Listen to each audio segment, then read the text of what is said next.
तेजस्वी के पास एक बड़ा हथकंडा था, 17 महीनों में दिए गए रोजगार। अब जाके तेजस्वी यादव को समझ में आ रहा है कि हाँ, शायद हमने गलती कर दी है और हेना साहब को मनाना बेहद जरूरी है। लेकिन लालू प्रसाद यादव की रणनीति का कमाल है कि आज हेना साहब और शहाबुद्दीन का परिवार एक बार फिर से आरजेडी में शामिल हो सकता है। पनोरमा ग्रुप, जो सोचता है वो करता है। आपके अपने सपनों का आशियाना। नमस्कार, भारत लाइव देख रहे हैं आप और ये खबरदार है। तेजस्वी यादव, लालू प्रसाद यादव हेना साहब को मनाने पहुंचे हैं। जी हां, कल देर रात विनोद जायसवाल के आवास पर देखा गया है दोनों को, और लालू प्रसाद यादव ने हेना साहब को मनाने की पूरी कोशिश की है। देखिए, लालू प्रसाद यादव की पार्टी जो है वो MY समीकरण के साथ उनका एक कोर वोट बैंक जुड़ा हुआ है। MY समीकरण में लालू प्रसाद यादव, उनके बेटे तेजस्वी यादव ने जिस तरीके से 2024 लोकसभा चुनाव में बिना सोचे समझे, बिना किसी रणनीति के अपने कैंडिडेट को उतारा, कई कैंडिडेट कमजोर थे। हेना साहब के तमाम जो चाहने वाले थे वो चीख चीख कर, चिल्ला चिल्ला कर बोल रहे थे कि हेना साहब को सिवान से टिकट देना चाहिए। लेकिन तेजस्वी यादव की रणनीति पता नहीं क्या सोच समझ कर वो बना रहे थे कि वहां से अवध बिहारी चौधरी, जो एक फ्यूज बल्ब की तरह हैं, उनको वहां पर उतार दिया।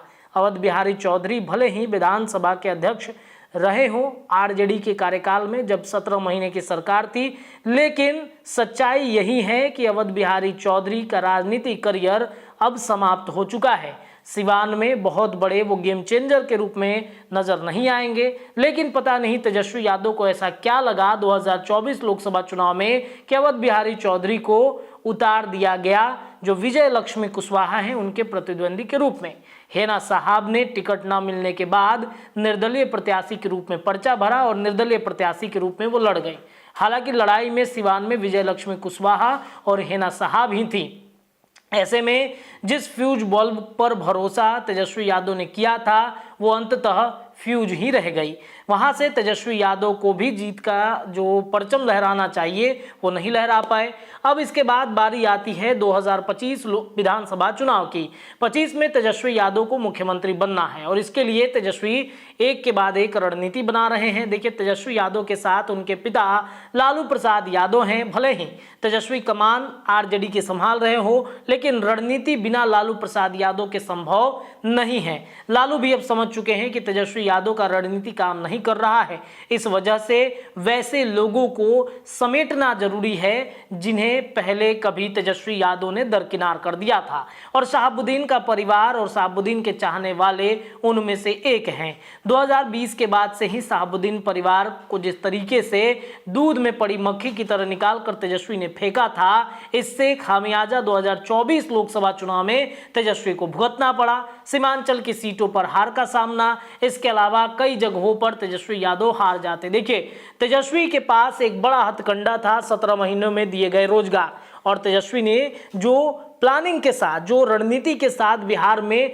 घूम घूम कर खूब प्रचार प्रसार किया कि हमने तो रोजगार दिया, हमने पलायन रोक ली, लेकिन तेजस्वी यादव के कैंडिडेट उतारने में जो गलतियां कर दी, ये गलतियां अब जाके तेजस्वी यादव को समझ में आ रहा है कि हाँ, शायद हमने गलती कर दी है और हेना साहब को मनाना बेहद जरूरी है। देखिए, चर्चा ये है कि कल देर रात हेना साहब से मिलने लालू प्रसाद यादव और तेजस्वी यादव गए थे। विनोद जायसवाल जो MLC हैं, उनके आवास पर कुछ तस्वीरें हमें प्राप्त हुई हैं। वो तस्वीर हम चाहेंगे कि आप अपने स्क्रीन पे देखिए। ये देखिए तेजस्वी यादव कैसे विनोद जायसवाल के आवास से निकलते हुए नजर आ रहे हैं। इसके साथ साथ लालू प्रसाद यादव भी बैठे हुए हैं। साथ ही साथ आपको बता दें कि अब हेना साहब चुनाव नहीं लड़ेंगी, बल्कि उनके बेटे ओसामा साहब चुनाव लड़ सकते हैं। तेजस्वी अब युवाओं को समेटना चाहते हैं। देखिए, तेजस्वी यादव के साथ एक बड़ी समस्या है। तेजस्वी को ऐसा लगता है कि उनके प्रतिद्वंदी या फिर उनके कंपटीटर के रूप में बिहार में कोई ऐसा नेता उभर न जाए उनकी पार्टी से जो उनको ही दबा देगा। महागठबंधन में आपने देखा पप्पू यादव के साथ तेजस्वी यादव ने क्या किया। इसके अलावा अगर कन्हैया कुमार की बातचीत की जाए तो कन्हैया कुमार को तो तेजस्वी देखना तक पसंद नहीं करते हैं। कन्हैया कुमार जब राजधानी पटना में साझा कार्यक्रम में शामिल होने के लिए बुलाया जाता है तो तेजस्वी बहाना मारकर भाग जाते हैं। इसके अलावा अगर बातचीत की जाए शहाबुद्दीन का एक बड़ा पकड़ है, उनके बेटे उसामा की भी एक बड़ी पकड़ है और इस वजह से तेजस्वी यादव को ऐसा लगता है कि शायद उसामा तेजस्वी को दाब न दे, उनसे आगे न चले जाएं और इस वजह से आप देखेंगे कि तेजस्वी यादव ओसामा साहब को लेकर के काफ़ी सशंकित रहते हैं। लेकिन लालू प्रसाद यादव की रणनीति का कमाल है कि आज हेना साहब और शहाबुद्दीन का परिवार एक बार फिर से आरजेडी में शामिल हो सकता है। हेना साहब से मुलाकात के बाद स्थितियां स्पष्ट हो चुकी हैं। अब देखिए, चर्चा ये है कि ओसामा साहब को लड़ाया जाएगा विधानसभा का चुनाव। उनकी माता हैं हेना साहब, उनको शायद एमएलसी या फिर कोई बड़ा पद दिया जा सकता है। देखिए, एक समय था जब राज्यसभा भेजे जाने की चर्चा हेना साहब को लेकर के तेज थी, लेकिन लालू प्रसाद यादव, तेजस्वी यादव ने ऐसा नहीं किया और तब से नाराजगी बहुत ज़्यादा बढ़ गई थी। और अब देखिए, चर्चा ये है कि हेना साहब को एमएलसी में सेट किया जाएगा। हालांकि एमएलसी के लिए कोई सीटें अभी तक खाली हुई नहीं हैं, बची नहीं हैं। आने वाले सालों में शायद खाली हो सकती हैं, सीटें बचेंगी, तब हेना साहब को दिया जाएगा। लेकिन उनके बेटे की राजनीति में एंट्री कराई जानी है और इसको लेकर के तैयारी लगभग पूरी हो चुकी है। तो इस मुलाकात ने बिहार के राजनीतिक गलियारों में चर्चाएं तेज कर दी हैं। एक और बड़ा बात यह है कि प्रशांत किशोर से तेजस्वी यादव डर चुके हैं और प्रशांत किशोर ने जो महिलाओं को उतारने की बातचीत की, मुस्लिम कैंडिडेट को टिकट देने की बातचीत की है, ऐसे में तेजस्वी यादव को लगता है कि उनसे एमओआई समीकरण प्रशांत किशोर छीन लेंगे और यही वजह है कि वो प्रशांत किशोर की रणनीतियों को मिटा देना चाहते हैं और अपनी रणनीति को आगे रखना चाहते हैं। मुसलमानों का वोट बैंक तेजस्वी यादव से न छिटके, इसके लिए हेना साहब को एक बार फिर मनाने की तैयारी चल रही है। क्या कुछ होता है बिहार की राजनीति पर, उस पर हमारी निगाहें होंगी। फिलहाल के लिए इतना ही। देखते रहिए खबरदार भारत लाइव। धन्यवाद। पनोरमा ग्रुप, जो सोचता है वो करता है। अगर ये वीडियो पसंद आई और वह बिहार के राजनीति और बिहारियत से सरोकार रखेनी तो सब्सक्राइब बटन दबा के चैनल के सब्सक्राइब कर ली। ओजे एगो घंटी बा, ओकरा बटन दबा देला से कुल सटीक और मारक खबर रुआ मुफ्त में मिल जाई।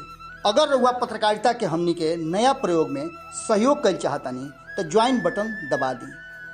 पेटीएम नंबर नोट कर ली 9386816700। धन्यवाद।